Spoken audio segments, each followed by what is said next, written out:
10 keys for personal success. I want to remind you that our class is really focusing on success, which gives you influence.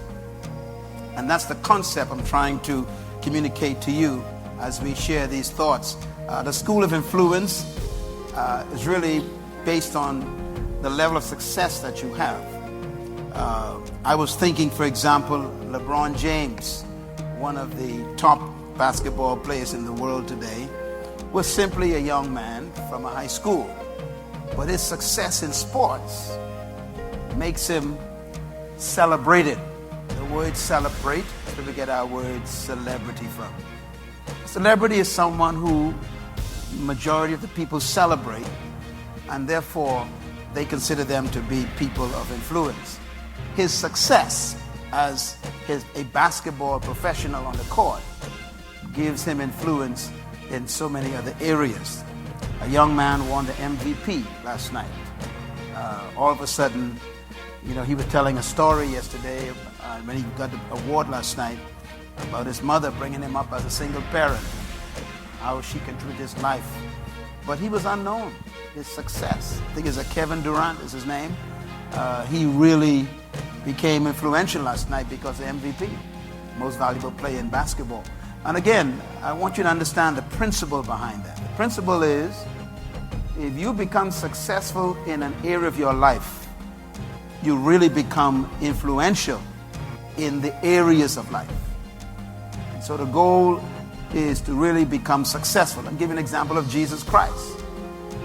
When Jesus came out of that little village called Nazareth, Nazareth only had 11 houses. That was main town. And it had one street. I went to visit Nazareth over 27 years ago, before it was built up.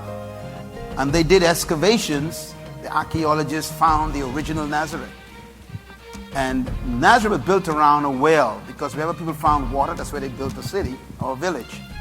And they discovered that Nazareth only had 11 houses. No wonder why Jesus was well known in that little town. When he went back to them, they said, can any good thing come out of this little town? They said, who do you think you are? But it was really a settlement. But when he was about to begin his ministry, he had to do something successful. What did he do? He went looking for a problem.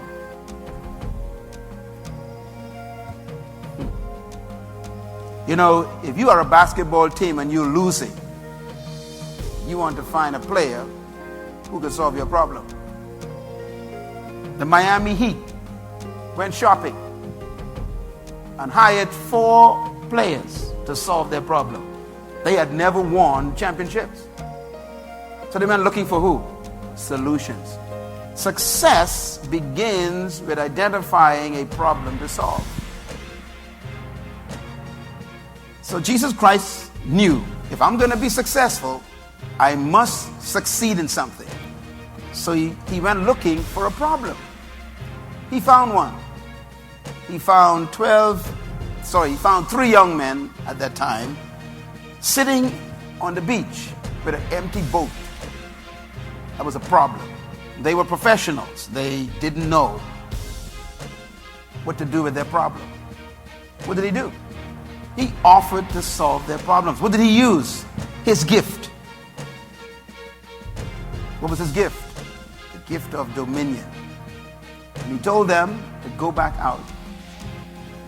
Wrong location, wrong depth, and net on the wrong side, and he solved their problem. Now, what happened after that? Do you remember what happened after that? It says, Peter said to him, "What manner of man are you?" In other words, you just separated yourself from normal men. That's what that means. We thought you was a normal person. Success begins with separating yourselves from the pack. What manner of person are you? Why? Because you solved a problem that we couldn't solve. You used the gift we didn't know you had. immediately he became celebrated. He became a celebrity. No wonder why they were willing to drop their nets, shut down their fishing company, and join him. Because he became what? Successful in an area of life. Therefore, he became influential. Influence is the capacity to cause other people to listen to you or to follow you. What is influence? Oh dear. I guess I'm talking to myself. Talk to the hand. Influence is the capacity to cause other people to listen to you or to follow you. That's influence. Suddenly they decided to listen to him.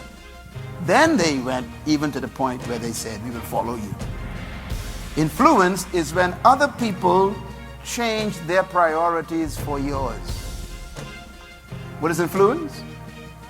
When other people change their priorities for yours. It's influence.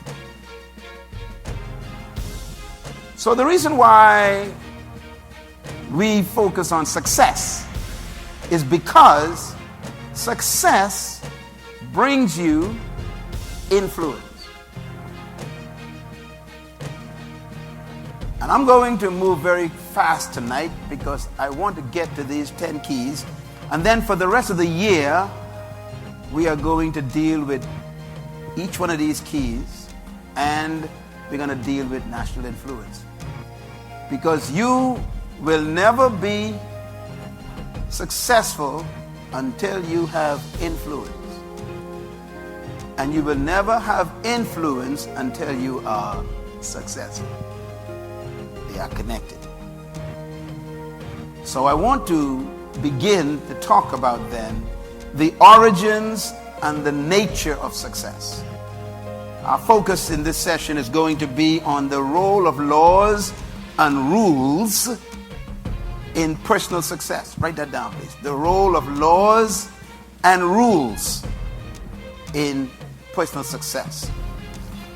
There's one point I want you to leave this class with tonight, and it's this.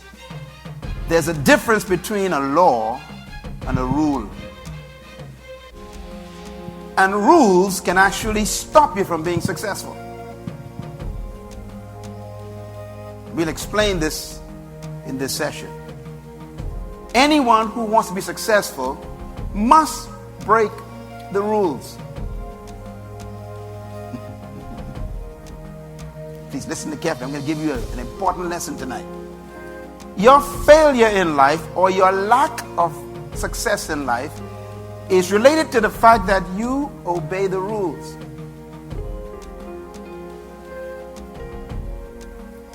Are you thinking? So don't confuse laws with rules.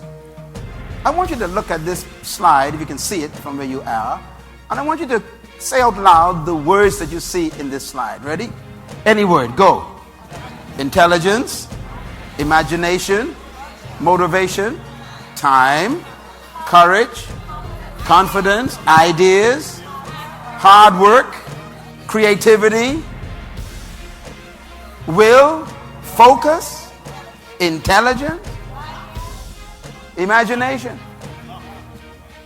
And what's the last word? What's the big word? Success. I pulled out this slide because this slide has all the principles that lend to success. And each one of those words you want to try and remember. Intelligence, motivation, imagination, will, very important, confidence, creativity,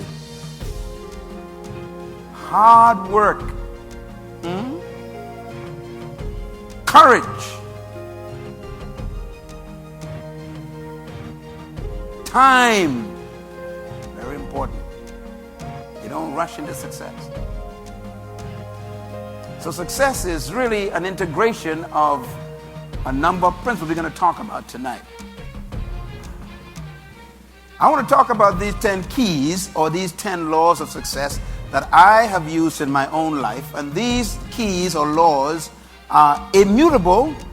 They are also universal, and they can work anywhere in the world.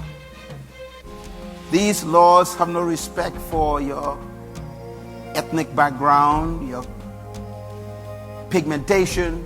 They have no respect for your family upbringing or your culture, because laws are universal.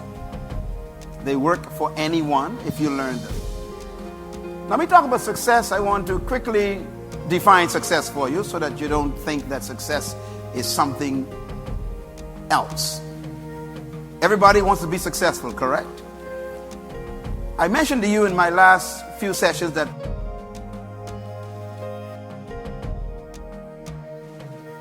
success is predictable, failure is predictable. And the reason why success and failure are predictable is because everything was designed to function by laws. And laws make things predictable. Laws make life predictable. Write that down.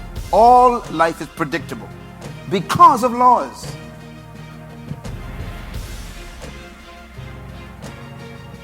And the reason why everything has laws attached to it is because God created everything to succeed.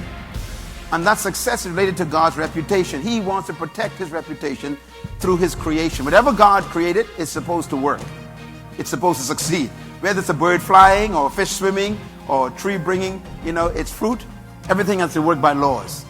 That means you were designed by God as God's number one highest creation. Which means that then God has to create some laws by which you succeed to make his reputation successful. In other words, success is good for God. Now, success is not a pursuit. This is important. If you want to be successful in life, don't try to be successful in life. People are failures because they try to be successful. Successful people didn't try to be successful. They simply followed some laws. In other words, success is a result of obedience to laws. What did I say? Talk loud back to me. What did I say?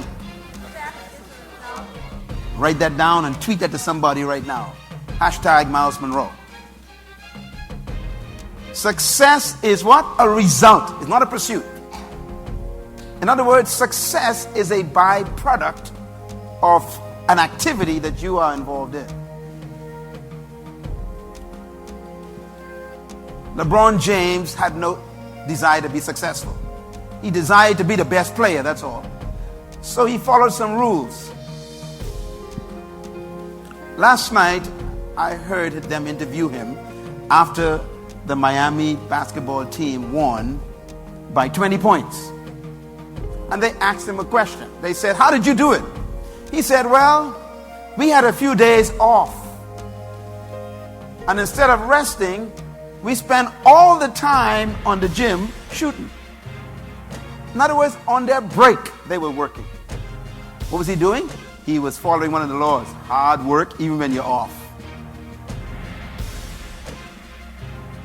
He was telling us that his success is not something he desired to pursue, but rather he was more concerned about working a law.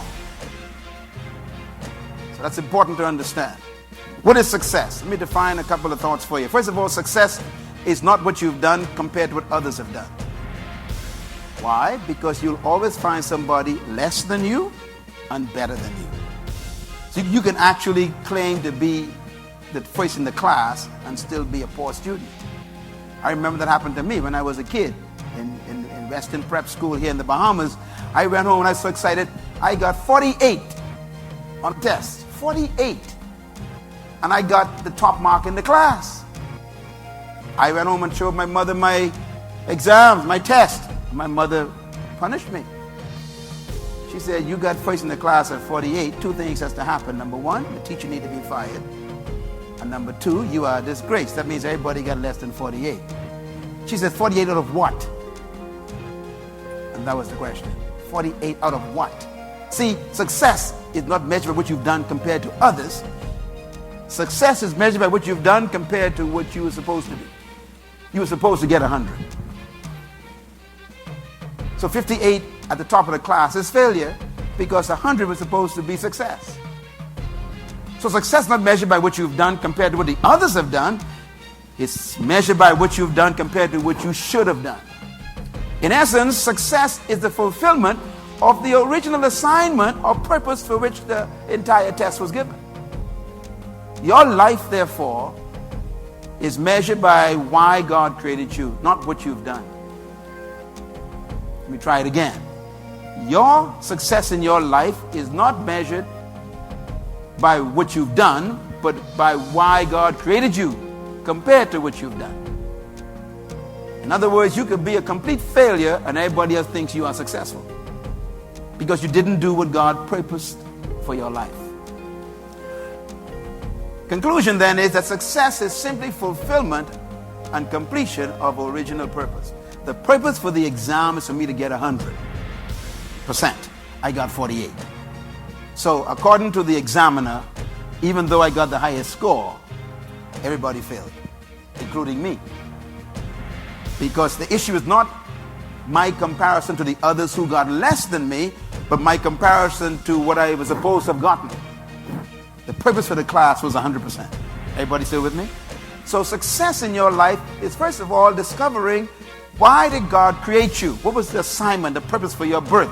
Why did you come into the world? And this is really the key to measuring your success in life.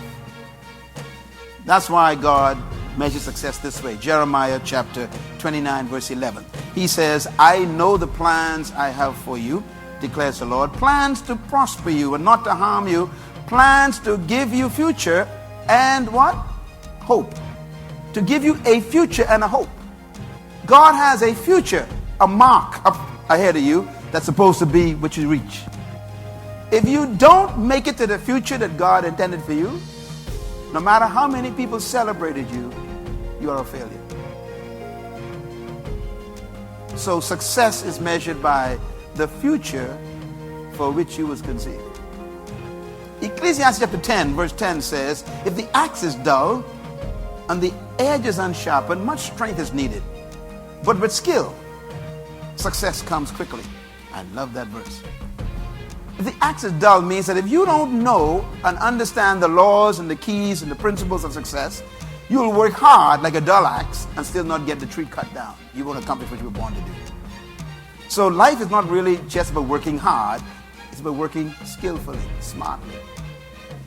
And the only way to work smartly is to have knowledge of the law. Skill has to do with knowing the laws. A skillful mechanic can fix your car in 1 hour. You can sit by your car and be angry for 2 days. What's the difference between you and the mechanic? He knows the laws of the mechanics, right? So he can fix your car. So you can work hard and still be a failure if you don't know the laws. So what is the laws we talk about? Why do we call it the keys to success? Jesus Christ said these words concerning living in his kingdom, Matthew 16 verse 19. He says, I will give you the keys, notice the plural word, of the kingdom. Whatever you lock up on earth will be locked up in heaven. Let me explain what that means. He said, I'm going to give you some laws. Keys are laws, principles. He said, with these principles, you can stop things from happening or you can start things to happen. And whatever you stop when you use these keys, heaven will back you up. And whatever you allow, heaven will back you up. In other words, you control on earth what heaven does. Wow. I'm going to give you the laws, he says, by which you can actually bring heaven to earth. You can cause heaven to act on your behalf on earth. So whatever you start or stop depends on the laws that you disobey or obey. You can shut down things or open up things depending on the laws you obey or disobey. Is that clear? He's giving us really, notice he says, heaven will do what you do, which means that he's telling us that this ain't up to God. Success is not up to God. It's up to you. If you don't know the keys, God can't help you. If you know the keys, God will help you. Why? Because God is a God of laws. He responds to laws. Just like any manufacturer, you obey the laws of the manufacturer, they guarantee the product will operate. They support their product because you keep the law. So God says, I will give you the keys, I will give you the principles, the systems, the concepts by which we shall have success. Now, I want you to think about this. Now, success, as I said, is not really something you pursue. It is a journey. It is a process. You will have success at increments on your way to your ultimate purpose. Success has more to do with moving in the right direction than coming to a destination. Success really is a process, not really a destination. When you make it based on the process to your ultimate purpose, then you are what you would call fulfilled, or you fulfill the assignment. If I got an A on that test, I would have fulfilled the assignment of the one who said the test.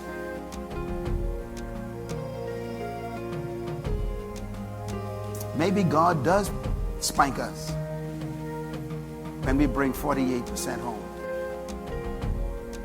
We are proud of something God's ashamed of. We tell God, look how good I've done. God says, you should see what you could have done. You settled for this? You call this special? You call this success? You embarrass me, he said. That's why I'm going to share with you the difference between laws and rules. Very important. The secret to success, Joshua 1, verse 8. God told Joshua the secret to success. Here it is. He says, keep this book of the law on your lips. Meditate on it day and night, so that you may be careful to do everything written in it. Then you will make your way prosperous, and you will have good success. God gave the responsibility of success to you, not to him. Read that verse again. God says, it's up to you, Joshua, whether you succeed or fail. And it depends on what? What do you see there? Come on, say it loud. What does it depend on? Laws. Yeah, thank you very much. Laws. I told you that success is predictable. You could actually reverse this verse. Let us reverse it, okay? If you do not keep this book of the law on your lips, and do not dwell in it day and night and meditate, and do not be careful to do everything in it, then you will make your way a failure and poor. Am I right? Yeah, it's reversed. It's predictable. So if you don't know the laws and don't obey them, then you can't pray for success. No one has ever been successful because someone prayed for them or because they prayed for it. Success is a result of obedience to laws. Am I clear? Okay. Why are laws so important? You can deal with this real quickly. Write this down. The key to life is order. Order comes from law. The source of law brings order. When you obey laws, you bring order to your life. The ultimate law, therefore, of life is law, because there's nothing more important than law. What does law do? Laws protect, sustain, preserve, they guard, and they promote life. If you obey laws, they'll protect you, they will guard you, they will preserve you, they will sustain you, and in the end, they'll promote you. If you always do what's right, I guarantee you, you will emerge to the top eventually. People who take shortcuts, people who sell drugs become rich, or people who sell their bodies, pay their bills, or people who compromise in their jobs to get ahead, don't worry about them. Don't be jealous of them. They will fail. They will fail. Because you cannot break a law. Laws break you. Write this down, please. Without law, there's no definition in life. Laws define things. You put a seed on a tile floor and leave it there for 20 years, the seed will stay there and no tree will come forth. Why? Because you violated the law of the seed. So the laws define what the seed must do. You must put it in soil, you must give it moisture, there must be light, sunshine or somewhere, otherwise the seed will never bring forth the tree. So you can pray over a seed for 20 years in the lobby on the tile floor. Your prayer, speaking in tongues, quoting scripture over that thing, casting demons out, will not bring that tree out of that seed. because laws cannot be substituted by prayer.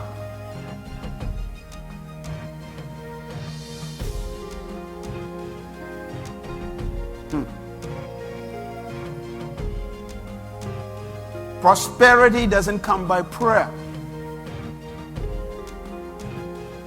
If you obey my laws and keep them, meditate on them, you will make your way prosperous. Prosperity doesn't come by prayer.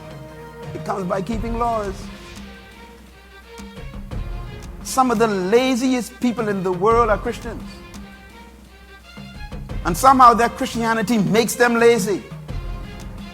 They want God to do magic. These people are wicked. They look for miracles all the time. We know what happened when those people asked Jesus Christ for a miracle. They asked him one time, show us miracles. He said, only a wicked and adulterous generation seek miracles.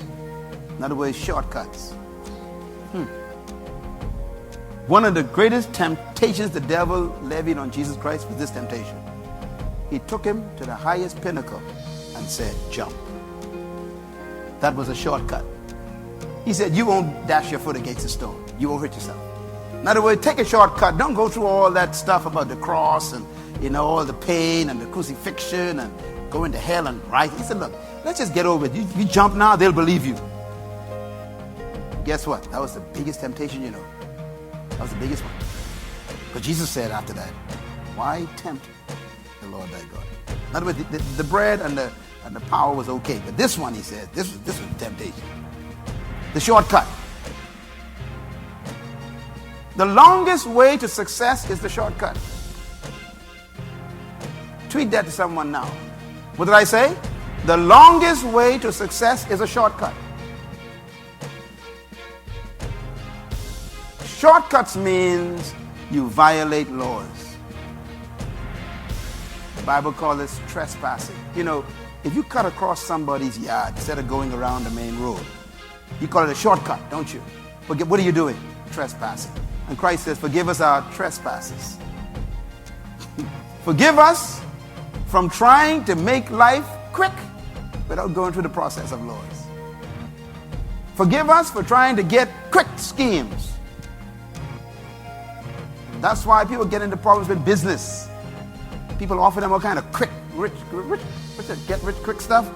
Sell this or do that. That's why gambling is really demonic. Not because you can't gamble, but because gambling encourages shortcuts.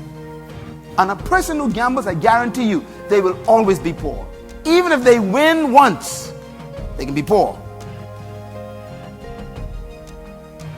Don't violate law.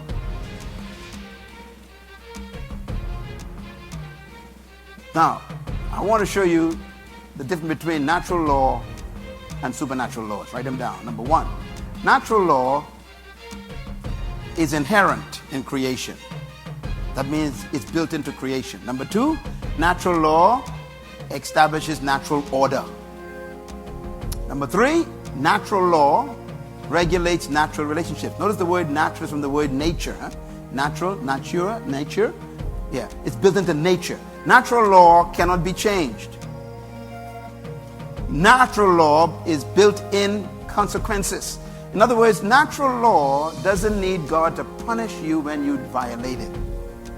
For example, gravity is a natural law. If you jump off a 10-story building, God doesn't need to kill you. Why? Because the consequence of breaking the law is built into the law. Can I suggest to you that God really doesn't judge you? The laws He established judges you. Natural law has built-in consequences. Next, natural law has inherent judgment. Again, it tells us that it's predictable. If you keep smoking cigarettes, we don't need to wonder what happens to your lungs. You keep drinking alcohol, we can predict what happens to your liver. There's no question about that. Your liver is given to you to purify the blood in your body. If your body is filled with alcohol in the blood that you drink, the liver takes it out of the blood and keeps it. The alcohol burns the cells in the liver because of acidity, and it becomes fried. It's called cirrhosis of the liver. Now you end up with a fried liver that can't purify your blood anymore, and the liver poisons you. The thing that's supposed to keep you pure becomes your poison. Why? Because the liver was never designed to extract alcohol. So you broke a law. It's built-in judgment. God has never killed a smoker. God has never killed an alcoholic. God has never killed a drug addict. Never. God never makes you poor. You mismanage funds, buy things you can't afford, buy things you don't need. There's a law. There's a judgment built in. It's a law. Spiritual laws are very important. I just gave you natural law. Spiritual laws, number one, are established by God, the Creator. And this is important. In other words, natural law and spiritual law have nothing to do with you. They are established by the Creator. You didn't create gravity. God's wonderful design of the universe created gravities. Secondly, spiritual law establishes your conscience. There is a law in your body called the conscience. It's in your mind. No one has to tell you when you're doing wrong. There's a law in your body that tells you. You know when you ate too much.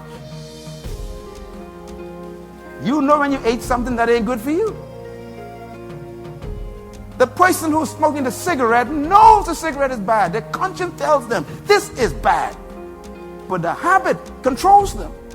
Your conscience is a natural spiritual law. Number three, spiritual laws are inherent in the human spirit. All of us know sin. Even the guy who doesn't know God knows when he's breaking the law. There are laws built into our spirit being. Number four, spiritual laws regulate supernatural relationships. For you to relate to God, you have to obey some spiritual laws. First, submission. You got to submit to God. God can't help you if you submit. Number two, you have to confess that you don't know nothing. That's a spiritual law. If you come to God as if you know everything, then why do you need God? That's a law. A law of submission, not just of your body, but of your mind and your intelligence. And the last one, spiritual law is built-in consequences. The wages of sin is death. So when your forefather Adam sinned, God didn't put death on him. Death was built into the law. Let me quote God's word. God says, "The day you eat this fruit, you will surely die." He didn't say, "The day you eat this fruit, I will kill you." The dying was in the act of eating the fruit. In other words, disobedience has its own built-in consequences. God don't need to judge us. So that's how powerful laws are. Laws are so powerful. They have their own inherent judgment. You may think, for example, you're getting away with some private things God don't know about. God knows everything. He sees what you're doing when no one's watching. And God has given you some opportunity to sort this thing out because eventually it's going to destroy you. And if you're having an affair with sin, flirting with sin privately, secretly, God don't worry about you. And God don't even judge you. It's built into the act.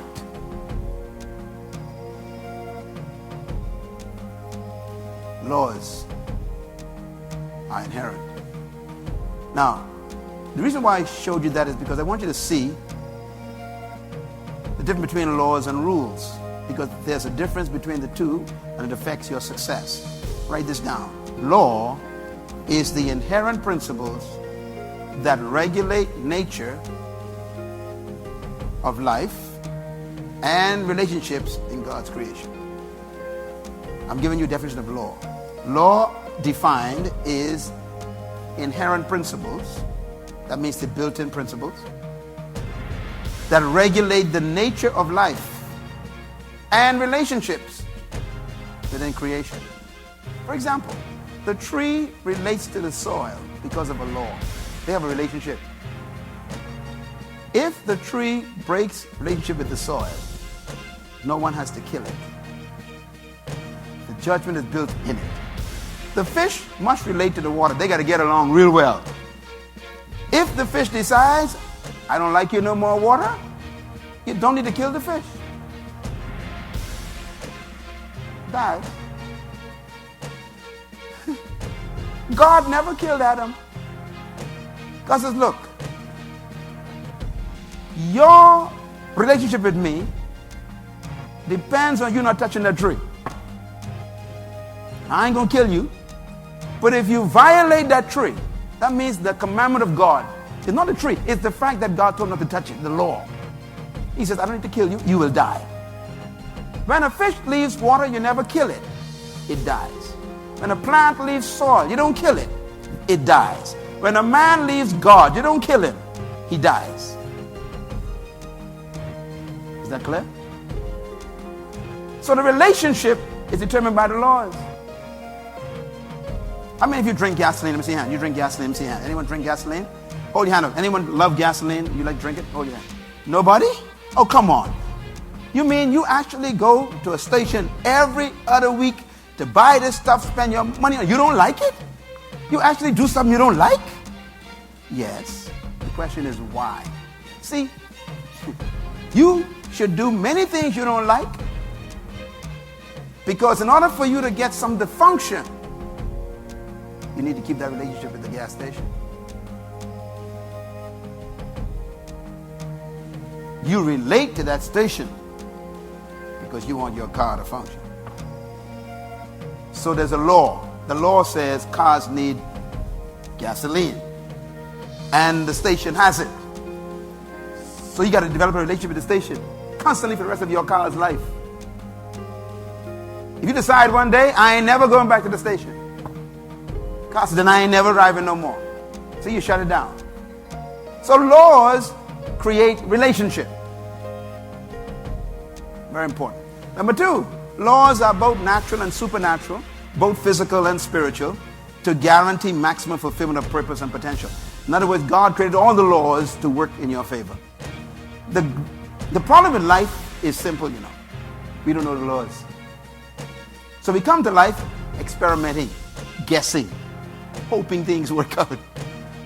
My real simple job for the rest of my life, the reason why I am doing what I do, the reason why you call me maybe a pastor or teacher, it's a simple job I have. My job is to teach you the laws. Every day I get up, I just teach laws. You know, this ain't nothing about anointing and all that deep stuff. This really is about laws. You can have an anointed fool teaching foolishness.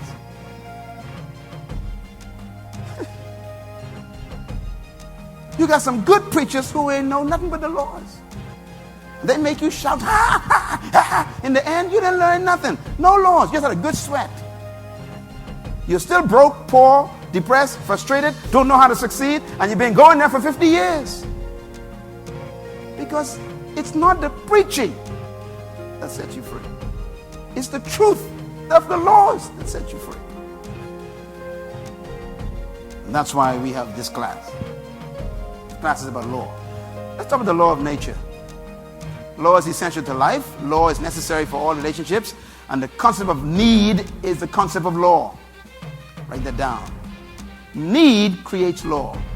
Your car needs gasoline, so there's a law established by the need. The fish need water, so there's a law established by the need. The plant needs the soil, so there's a law established by the need. You don't want God, you need God. That's why you come back to God. People think that coming to God is a religious experience or something. No, it isn't. It's you catching your senses, that's all. Without God, you can do what? Nothing, the Bible says. Without the water, the fish can do nothing. Without the soil, the plant can do nothing. Without God, you can do nothing, he says. This is not a matter of choice, it's a matter of need. You don't want God. Fish don't want water. It's a law. Write this down. Plants need soil. Fish need water. Birds need the air, the freedom. Trees need carbon dioxide. They don't want it. And humans need oxygen. And the problem with this is humans don't produce oxygen. And they need it to live. So there's a law. The humans got to protect the trees. That's a law. Every time you kill a tree, you're threatening your own life. So this is why governments are actually fining people who are cutting the forest, because they are about to destroy human life on earth. And so actually there are countries like Guyana or Brazil or Colombia where the largest amount of trees exist in the world. They call the Amazon forest. That is really an oxygen factory. So the United Nations is actually paying these countries not to cut trees down. Isn't that amazing? Maybe the Bahamas should start a new industry, tree planting. You can plant so many trees on these islands that they will pay you to keep the trees. Because the trees are the manufacturers of oxygen which we need. Law. In other words, law can bring you money if you understand the laws. All right. Challenging laws. Now, when you challenge laws, you put yourself in a predicament. And I'm going to make a statement now. Please buy this CD, everyone, because what I'm saying is the key to your life. This whole CD is important for you to get. I'm teaching you stuff that took me 45 years to learn, and I'm giving it to you in 45 minutes. Write this down. Humans are the only created beings that willfully, intentionally violate natural and physical laws. We are the only creatures that do it. Fish never leave water. Plants never leave the soil. They don't challenge the law. We are the only creatures God created that question the law, challenge it, violate it, intentionally, willfully walk away from it. We are amazing creatures. That's why there is global failure all over the world. In every culture, every race, every ethnic group, people are failing by the billions because they disobey laws intentionally. All other created things submit to law. They obey natural law and spiritual law. You know, do you remember Lucifer? Lucifer was created as a cherub. Cherub. Cherub is an angel that was created by God to carry out certain responsibilities. For example, there are 3 cherubim that we know of. Cherubim is a plural word. Cherub means singular. There are 3 cherubim. One we know of is Michael. Right? The Bible talks about Michael. The second one we know about is Gabriel. It's a cherub. And the third one we know about was Lucifer. Now, all 3 of them was created by God for a specific purpose. Let me give you the purpose for each one. The Bible talks about it. Michael was created by God to be a warrior. He's a warrior. So at any time God wanted some angel to fight, it was always Michael who showed up. Gabriel never was called to fight anybody. Gabriel was created by God to be director of communications. Every government needs a military, they need a Department of Communications, and they need a Minister of Culture. Guess who that was? Lucifer, in charge of culture. Music, sound. Okay. If you study the Bible, whenever there was warfare that was needed, Michael showed up. Remember when Daniel was praying? Who showed up? Michael. Do you know who cast Satan out of heaven? The Bible says Michael. It's the fighter. Whenever God wanted someone to bring a message, Michael never showed up. It was always Gabriel. In every place there's a message coming from God, Gabriel showed up. It was Gabriel who came to Mary. Because he's a communicator. He's the messenger. Lucifer was director of music and culture. What did he do? It was a law that you stay in your place. He decided to remove himself from his position. Let me tell you what a demon is. A demon is simply a person out of position. You don't need to kill them. They are naturally tormented. Tormented. The word torment is what the word demon means. Demon means tormented one. Tormented one means somebody who's in a place where they're supposed to be, so they ain't never comfortable. Now, there may be demons in this room. Humans. That's why you are tormented. You are doing something you were not born to do. And that's why you hate going to that job. Because you're not built for this job. It torments you. And you torment everybody in it too. I know why I come here. This whole lousy job. I want to go home when it's lunchtime. See, you torment everybody around you. Why? Because you're tormented. Because you are out of your purpose. It's a pleasure to be around someone who's supposed to be next to you.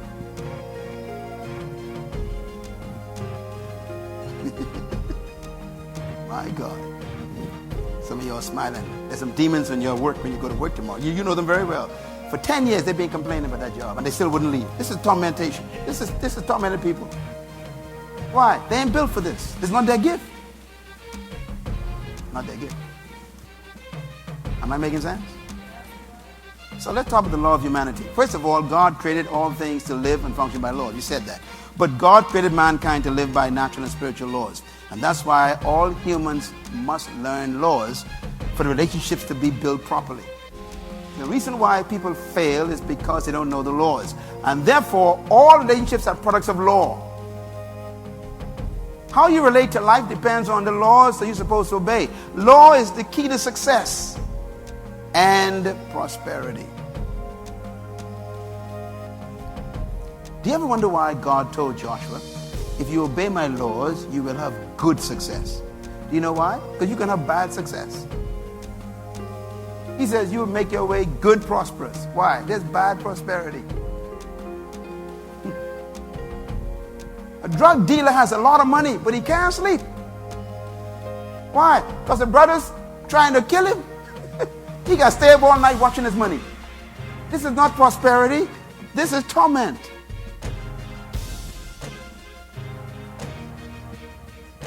Law is the key to success and relationships. So, again, I encourage you to listen carefully during this series for the laws. And that's what we're going to learn.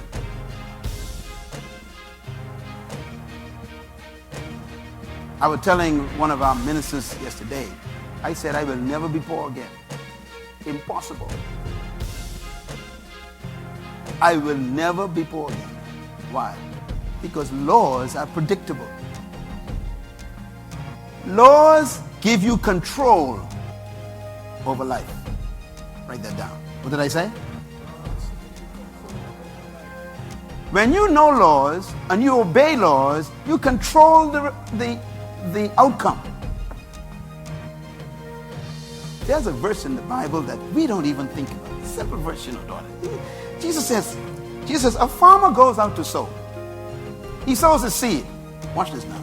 He says, and then he sleeps and he wakes and he sleeps and he wakes, and so comes the shoot and then the tree and then the fruit. Now, what you didn't hear Jesus say is, he goes to bed and he prays and he fasts and he speaks in tongues. He did not say that. He said he goes out and he sows the seed in the soil. Then he sleeps and he wakes. In other words, the guy doesn't think about it anymore. Why? I done what I'm supposed to do. I obeyed the laws. I can go to sleep. You'll get it after I'm gone. I'm going to say it again. When you know law and you obey law, you control the outcome. The farmer doesn't have to pray for the outcome. So he goes to sleep and he wakes.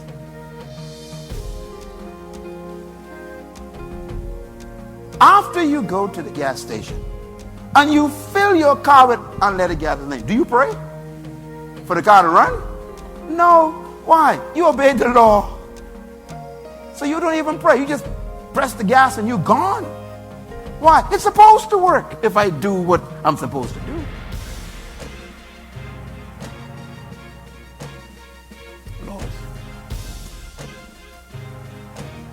Law and wisdom. It's very important.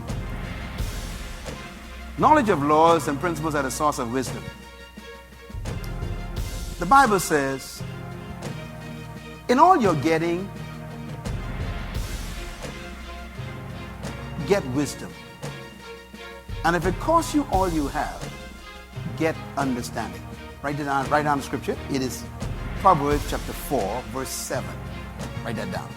That's one of my key scriptures in my life. One of my favorite verses in my life is Proverbs 4, verse 7. I live on that from a teenage. I still live on it. I'm quoted again. In all you're getting, get wisdom. But if it costs you all you have, get understanding. He's talking about the laws. If you understand the laws, you become wise. Knowledge of laws produce boldness. Sometimes people think that you are wise. No, you ain't wise. You're just knowledgeable. It's knowledgeable of what? The laws. When you learn the laws of life, people think you're smart. You ain't smart. You just got a good memory and you follow the laws. They call that wisdom. I can counsel anybody. I'm counseling people at the top of governments and they think I'm smart. No, I just know the laws. I know the laws of leadership. I know the laws of communication. I know the laws of social development. I know the laws of family security. So I just repeat the laws. They think, oh, you're so wise. I ain't wise. I got a good memory. And they pay you for a good memory because the laws make sense. Am I still coming through? You're not quiet tonight, boy. Wisdom is laws and principles supplied. Matter of fact, the three words you want to remember is knowledge, understanding, and wisdom, right? They're different. Knowledge is information, understanding is comprehension, but wisdom is application. You can actually know laws and don't apply them. The result is the same, huh? You fail. You know your gas tank is on E. You know that. But you could avoid gas stations. You know the car needs it, so you got knowledge. You understand the car needs it, you got comprehension, but you ain't got no wisdom. What is wisdom? Applying it, going to the station and getting the gasoline. So coming to a class like this is one thing. Understanding what I'm saying is another thing. But leaving here, what you do with it, totally up to you. And wisdom is application. So laws and principles are more important than power. When a person knows the laws, they have power. When you learn the laws, you can demand your own value. Your car breaks down, the mechanic knows the law. The mechanic says, look, $300. I don't care how you argue. You want car work? I know laws. So it's $300. See, when you know laws, you can demand your own value.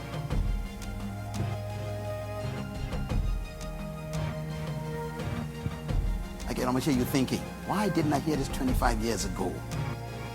Because you were in the wrong place. Now you're in the right place. You at Diplomat Center, at Bahamas Faith Ministries. You're in the right place. Give God a hand for being in the right place. All right. Laws versus strength. Now, notice I talk about laws versus wisdom. But let's talk about laws versus strength. Sometimes a strong person is not smart. Let's read what the Bible says in Joshua 1 again. God told Joshua, be strong and courageous. How? He says, by keeping the laws. Your strength is proven by the laws you know and the laws you obey. A strong person is a person who keeps law. I ain't talking about ritual laws now, I'm talking about the laws that God built into life, inherent laws. The 10 Commandments are actually divine laws. You can't change them. I was thinking the other day, and God said, do not kill. Do not kill. I was thinking, kill. That means anything that's alive can be killed, correct? You can kill a forest. Now, why does God say don't kill? Because when you kill, you affect everything else.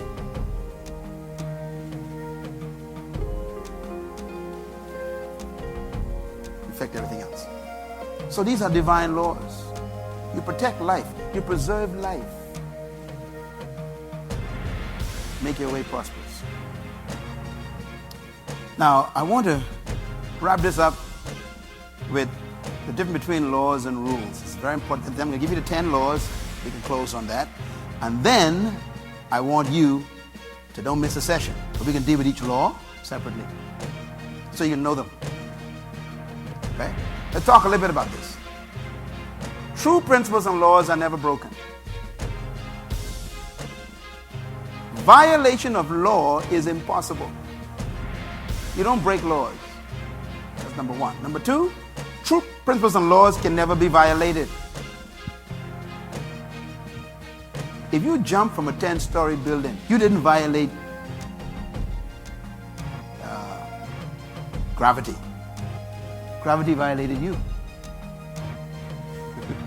When you jump from a 10-story building, you didn't push yourself down. Gravity pulled you down. Do you know the difference? You didn't fall. If you jump from a 10-story building, you were pulled down. If gravity didn't exist, you would have floated.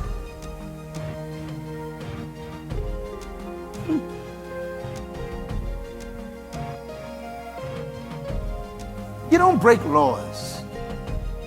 That's number three. True laws and principles break those who violate them. Number four, the creator of true law does not have to impose judgment. These are important principles of violation of law. Number five, judgment is inherent in true law principles, built into them. Number six, true law and principles attract and activate their own benefits. I like this part. And their judgment. I don't like that part. Can I say that one again?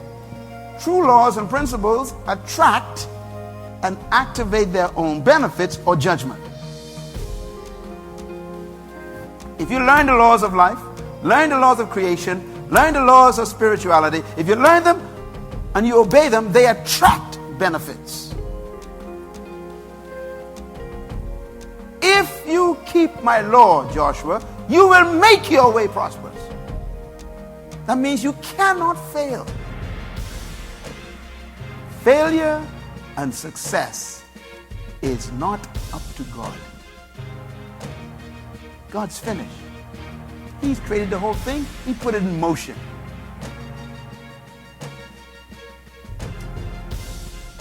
You buy a car made in Detroit from Ford Motor Company. Ford Motor Company builds into this car certain laws.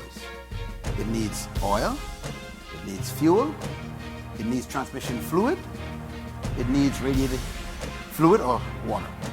They decide that, and then they ship it out to you to the Bahamas. Okay, no problem. They say if you give this car everything it needs, all the laws it needs, needs laws, it will function for you. No problem. If you want the benefits that are built into this car, they say, you must keep those laws. If you violate those laws, you attract what? Judgment. The car shuts down, doesn't serve you, you become a failure. It becomes a failure because you violate the laws. So, laws have their built-in benefits and judgment. What's the benefits of law? Number one, laws and principles protect the product. Number two, laws and principles preserve the product. Number three, laws and principles serve the product. Number four, laws and principles guarantee product function. Number five, laws and principles simplify product operation. This one is important. If you know the laws, operation becomes very easy. You know, some of you got an iPad, you're working with that, right? You learn some basic things with iPad, right? That the laws are how it functions. And when you bought it, sometimes they have it built into the iPad. They have a function that says this will teach you how it functions. So you can press that and it teach you how this product functions. That is there to protect the product from abuse. So laws and principles simplify product operation. Once you know how it operates by the laws, then you don't need to pray. You don't need to pray about how to operate your iPad, do you? Just learn the laws. That leads to number 6. Laws and principles bring peace and confidence. When you know the laws, you are confident. Why can I teach in this class with so much confidence? Because I know the laws and I know what I'm saying is true, because I actually am a result of them. I learned them, tested them, proved them. They work. So I can speak with confidence. These laws work. Laws give you confidence and boldness. Number 8, laws and principles are the enemies of fear. When you know the laws of life and the principles of life, there's no fear in your life because you know what to do. Fear is evidence of ignorance. What did I say? Write that down and tweet that to somebody right now. Hashtag Myles Munroe, please. What did I say? Fear is evidence of ignorance. Wow.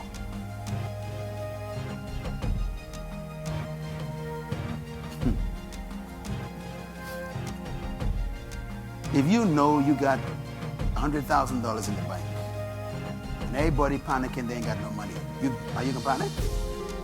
Why you not gonna panic? Now you can't see the money, they can't see the money, but how come you're not panicking right next to them? Because you know something. That's all. Knowledge reduces fear. Jesus Christ had no fear of death. Now, that wasn't because he was God. He told us why. He said, my Father told me that if I lay my life down, I could take it up again. That knowledge made him fearless of death. It was the information that gave him the confidence and the boldness. When you know laws, they cancel fear. Now you can see why laws are so important. We teach the laws of success. Law is the foundation, again, I repeat, of inherent creation. It is the glue that holds the universe together. Everything exists by law. Everything exists on law. Everything exists for law. And without law, there is no success. Now, why is law so important? I want you to read this verse and by the way, I want to say this because right now there's some people preaching around the world about grace. I'm not against grace, but I'm against the teaching that grace cancels law. Be very careful. You overdose on grace and you start abusing law. Overdose on grace and success runs from you. You overdose on grace and you use grace to break law. Grace doesn't cancel law. Grace positions you to keep the law. Let me prove it. The first statement of Jesus Christ on earth, when he came to earth about law, is found in Matthew 5, verse 17. Read it out loud with me. Go. Do not think, he says, that I have come to abolish the law or the prophets. I have not come to abolish the law, but to fulfill them. And I tell you the truth, watch this now, until heaven and earth disappears. Is earth still here? Heaven still up there? Good. He says, until they disappear, not the smallest letter or the least stroke of the law will disappear from the law until everything is accomplished. The earth's still here. Wait, it gets better. Read. Anyone who breaks one of the least of these laws and teaches others to do that will be called least in the kingdom of God. Read the last part. It's about me. But whoever practices and teaches these commandments will be called great in the kingdom of heaven. I'm a great man. Are you great? Yes, because you learn how important laws are. You can teach others, right? You become a great. Christ says I'm great, not me. I am great in the kingdom of God because I teach you to keep law, not to keep grace. Grace forgives you so you could keep laws again.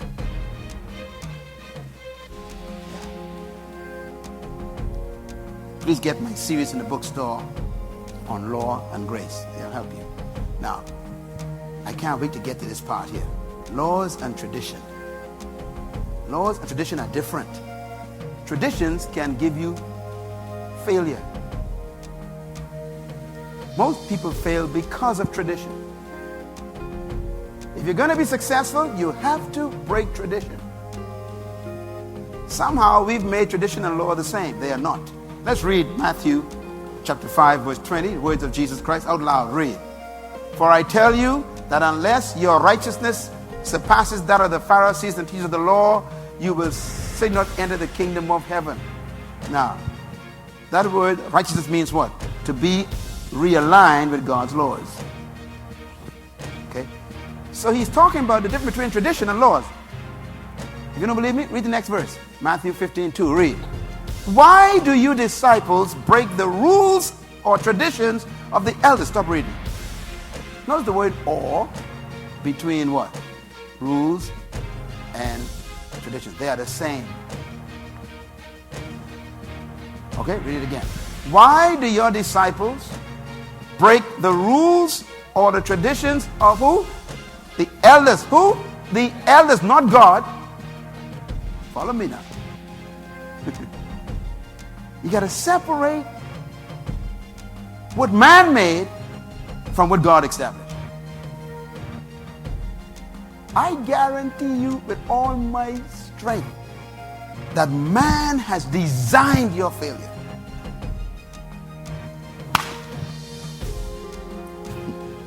I don't trust no law of man. None.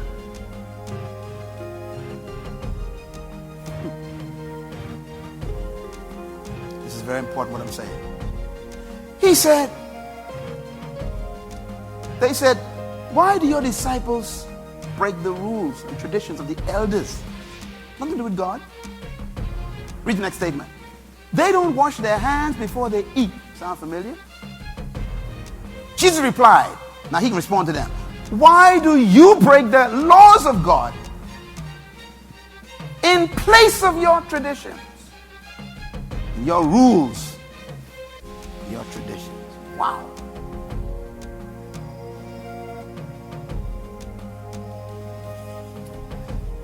Help me, Lord.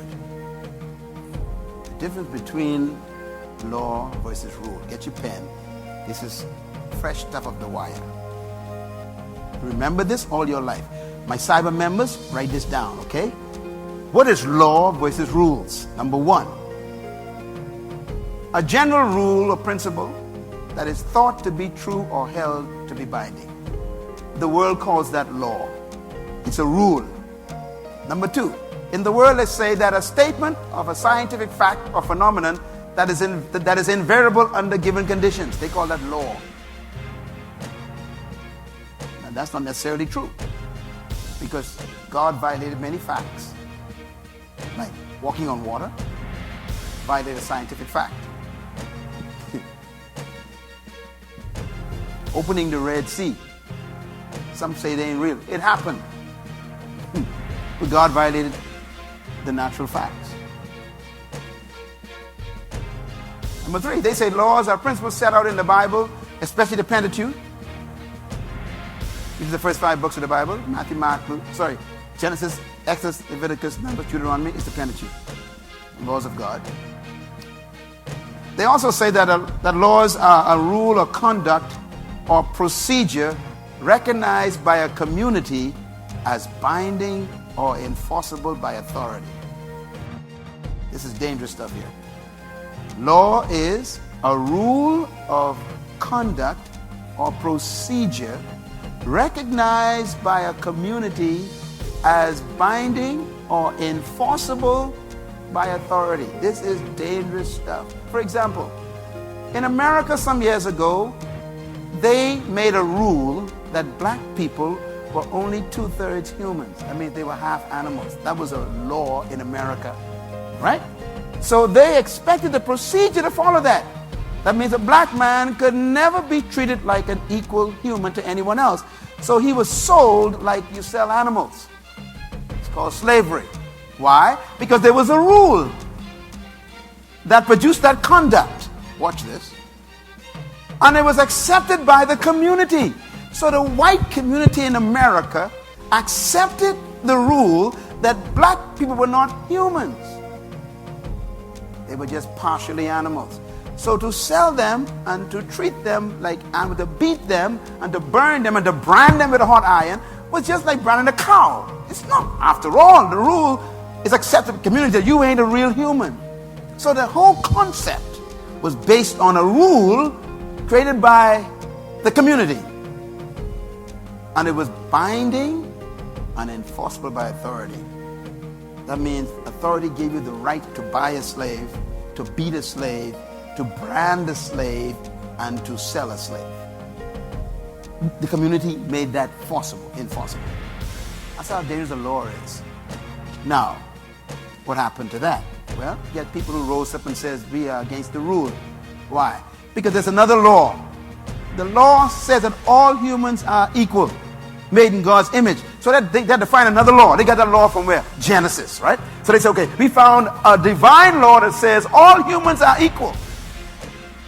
So the law became more important than the rule.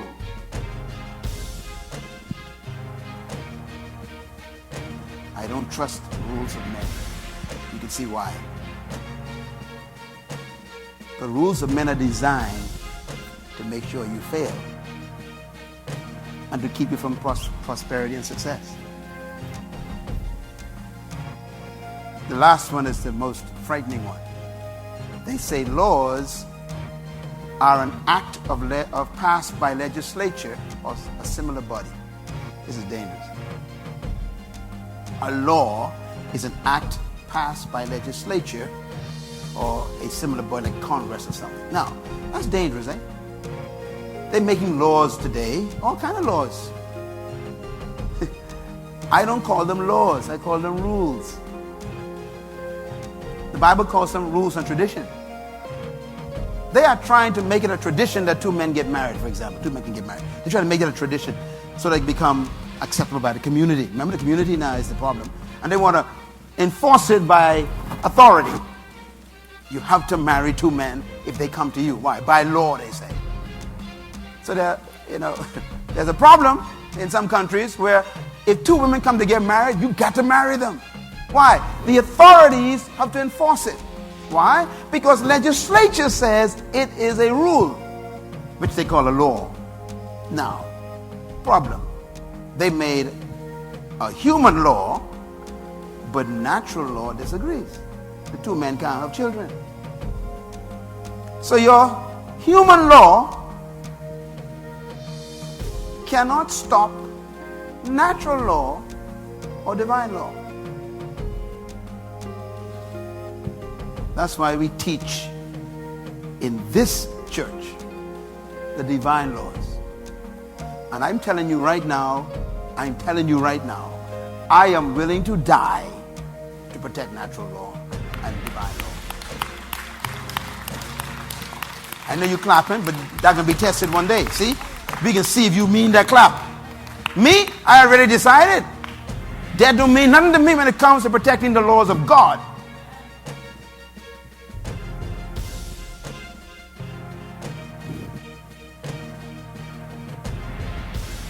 So here's the bottom line. The difference between rules and laws. Number one, laws are more important than rules. What did I say? Tweet that right now to someone and hashtag Myles Munroe. Number two, these are principles. Laws are different from rules. Number three, rules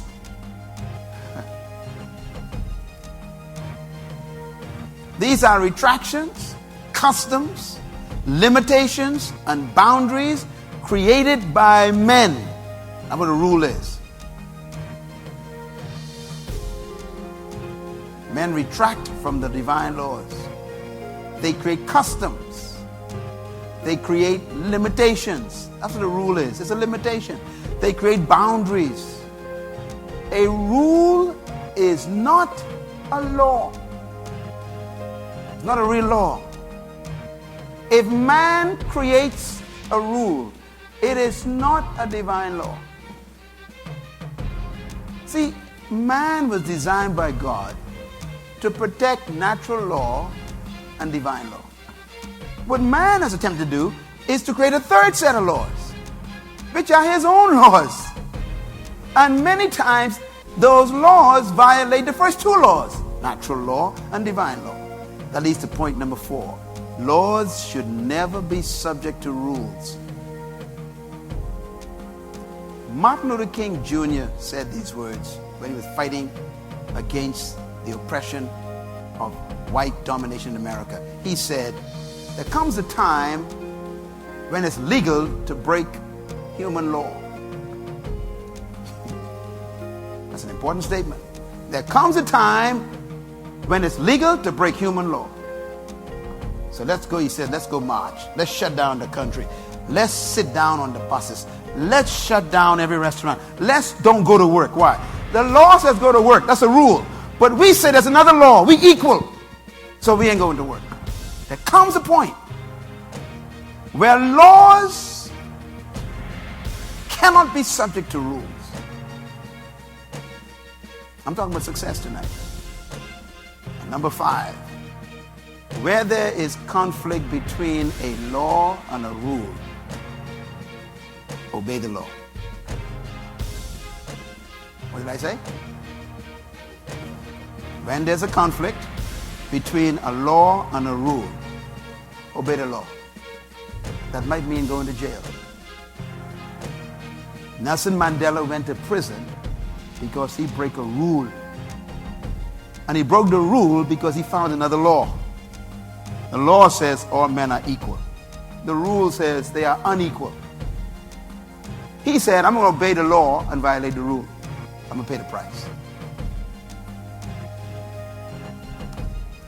Number 6, successful people always break the rules for the sake of the law. I remember when they said that no man could break the 1 minute mile. Was it? No, 3 minute mile, like 4 minute mile. Yeah, it was a law. It was a rule. They made a rule. The human can't run faster than 4 minutes in a mile. They said that was the rule. And then one guy decided, I'm gonna break it. And once he broke it, everybody broke it. Leaders are always rule breakers. That's why they're leaders. You can't lead by keeping rules. You lead by keeping laws, but not rules. The rules are made by men.